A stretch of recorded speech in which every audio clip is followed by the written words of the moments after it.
নারায়ণগঞ্জ ৪ আসনে বিএনপি জোটের প্রার্থী মুফতি মনির হোসেন কাসেমী এবার নির্বাচন করবেন খেজুর মার্কায়।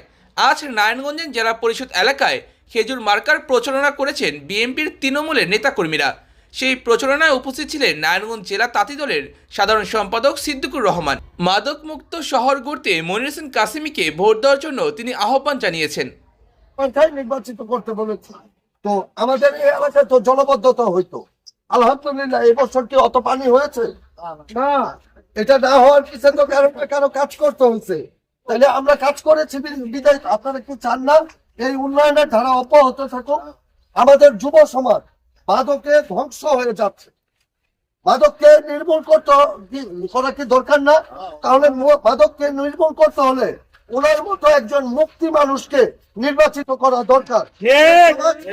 আমার সন্তান, আপনার সন্তান, আমাদের পরবর্তী ভবিষ্যৎ নষ্ট হয়ে যাবে। আপনারা কি চান না এই এলাকায় উন্নয়ন হোক? চান না কি? তাহলে দয়া করে আল্লাহর হস্তে এই খেজুর গাছ মার্কায় একটা ভোট দিবেন 12ই ফেব্রুয়ারি। তাহলে কথা দিলেন 12ই ফেব্রুয়ারি একটা ভোট দিবেন ইনশাআল্লাহ। কথা দিলেন কাকা ভাই, কথা দিলেন? ঠিক আছে, আসসালামু আলাইকুম।